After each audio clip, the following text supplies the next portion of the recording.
오늘의 마지막 영상입니다. 자, 이익집단 이론이죠. 자, 이익집단 이론은 87쪽에 그 중간 문단입니다. 딱 중간 문단에 이렇게 돼 있어요. 자, 이익집단 이론은 자, 복지국가의 발전 원인을 자, 희소의 자원, 희소한 자원, 자, 자원을 둘러싼 다양한 집단의 경쟁에서 발생한다 라고 하고요. 그 갈등을 국가가 중재한 결과라고 간주한다 라고 합니다.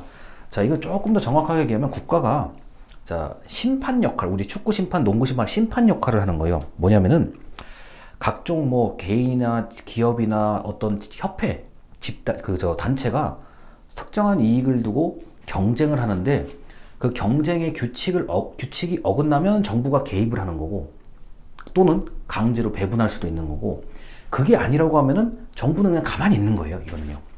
알아서 경쟁해서 뭐 경쟁이라는 단어가 이제 뭐 어떤 사람들은 이거를 뭐 치고받고 싸운다 그런 그게 아니라 자기들끼리 협상하고 뭐 흥정을 하고 뭐 때로는 양보하고 이렇게 하면서 나름대로 자 우리가 그 기업이 물건을 더 많이 팔기 위해서 경쟁을 하듯이 자 사회복지에 관련된 자원 그게 돈이 됐든 뭐 예를 들어서 건물이 됐든 뭐가 됐든 그것을 자 열심히 자기들끼리 경쟁을 한다 이렇게 생각하시면 되겠습니다. 자 그래서 그 이익집단 이론 같은 경우는 서로 다른 이해관계를 자 정부가 조정하기도 하지만 사실은 경쟁을 먼저 다 해놓고 어떤 경쟁의 규칙이 깨졌을 때 또는 자 이상한 어떤 돌발 행동을 했을 때 정부가 심판 역할을 한다는 겁니다. 자 그래서 그 88쪽에 보면은 자 위에서 두 번째 줄에 이런 게 있어요. 이익집단 이론은 자 사회복지를 둘러싸고 서로 다른 이해를 가진 집단이 행사하는 영향력을 분석한다.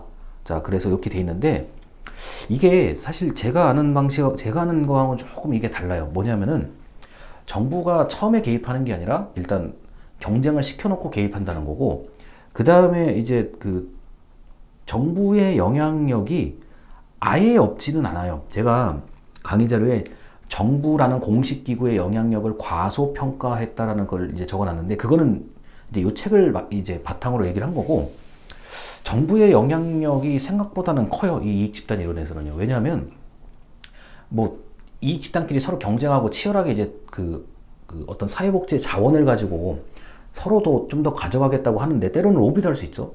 자 자기들끼리 뭐 협력하기도 하고 또는 협력했다가 갈라지기도 하고 때로는 정부에다가 로비를 할 수도 있고 그 다음에 정부도 뭐 어쩌다 한 번씩 이렇게 심판 역할을 하는 게 아니라 굉장히 자주 심판 역할을 해요. 제가 보기에는요. 이게 가만히 두면은 자, 아무래도 여러 가지 분쟁이 발생하잖아요. 그러다 보니까 정부가 자, 어떤 때가 되면 즉시 개입을 해서 조정을 하거나 때로는 강압적으로 또는 강제적으로 배분을 실시하기도 하죠.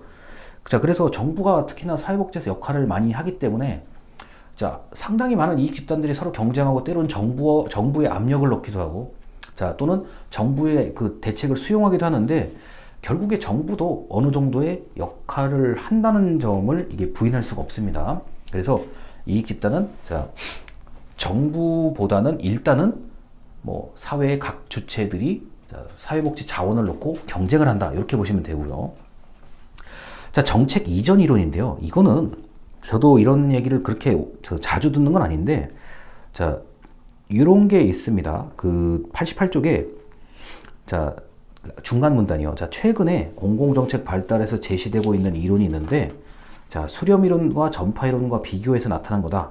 자, 정책 이전은 자, 다른 사회 시스템으로부터 자, 아이디어, 제도 이런 것들을 자, 그 의식적으로 자, 공공정책을 의식적으로 모방해서 자, 재창조를 했다고 저는 이건 이해를 그렇게 하거든요. 그래서 앞에서 언급된 전파 이론하고 자 전파 이론 이런 거하고는 전파 이론은 말 그대로 이게 그 좀 자연스럽게 또는 선진국에 그렇지 않은 국가에게 좀 강제성을 가지고 그 전파를 했다고 하면은 이 정책 이전이라는 거는 그러니까 그 희망하는 국가가 노력을 해서 가지고 온다는 얘기예요, 이게요. 그러다 보니까 약간 이게 헷갈릴 수 있는데 공공정책의 의식적인 채택, 자, 모방과 창조. 자, 대한민국이 어느 나라의 복지정책을 의식적으로 가져오는 거라고 보시면 됩니다.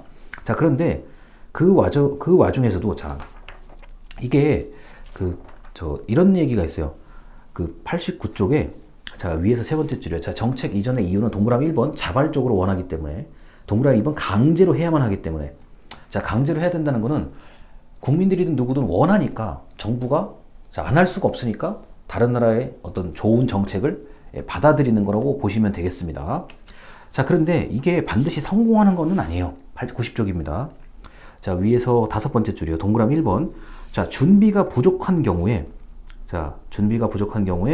자, 프로그램의 이해가 불충분하고 불충분하게 시행하는 경우들이 있죠. 동그라미 2번. 자, 불충분한 이전은 성공의 중요한 일부 요소를 제대로 이전하지 않은 경우. 그러니까 이제 그 깊은 고민 없이 겉모습만 이렇게 가져오는 경우에는 실패할 수도 있다. 자, 동그라미 3번 부적절한 이전이라고 되어 있는데, 자, 이거는 그 나라의 문화나 어떤 그 숨겨진 것을 모르고 그냥 제도만 가지고 왔을 때 왜 우리나라에서는 안 되지? 이런 경우들입니다. 그래서 이 정책 이전 이론이라는 거는 대한민국에서도 이렇게 설명할 수 있는 것들이 많죠.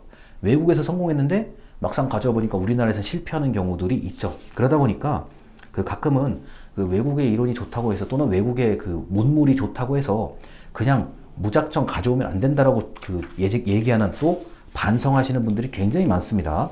자, 그래서 우리나라 같은 경우는 이제 사회복지 지금 10개의 이론을 얘기를 했는데, 이 10개의 이론으로 대한민국의 현상을 하나씩 다 설명은 할 수는 있어요. 설명할 수 있고, 그 다음에 시대가 바뀌면서 이제 저희가 몸소 느끼고 있는 정보통신 기술의 발달과 그 다음에 코로나라는 이 두 개의 축이, 이 두 개의 현상이 이 사회복지 전반에 엄청난 영향을 줬고, 그 이론뿐만 아니라 그 이렇게 사회적인 어떤 현상, 사건, 그러니까 코로나 발생이라는 게 이게 우연의 개념이잖아요. 우리나라에서는 일단 그 만들어진 게 아니기 때문에 우연의 개념이고, 전 세계를 이렇게 휩쓸고 다니면서 3년 정도 사람들을 괴롭히고 있는데, 자, 이런 우연에 관련된 사건, 자, 갑자기 뜬금없이 뭐가 빵 터진 거예요.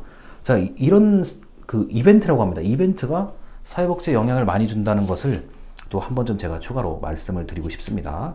자, 이렇게 이제 교재 92쪽까지 얘기까지 끝났는데, 이제 다음 주가 이제 조금 더 그 복지에 해당되는 이론들이 조금 더 나와요. 사실 오늘 이론 같은 경우는 이게 정치경제학이라든가 다른 학문에서 좀 쓰이는 이론들이 많고, 다음 주에 배우는 얘기는 이제 복지국가, 그리고 복지국가에 좀 그 어울리는 이론들이 많이 제가 설명을 해드릴 겁니다. 그래서 계속 편안하게 들으시면 아무 이상 없이 수업 더 들으실 수 있고요.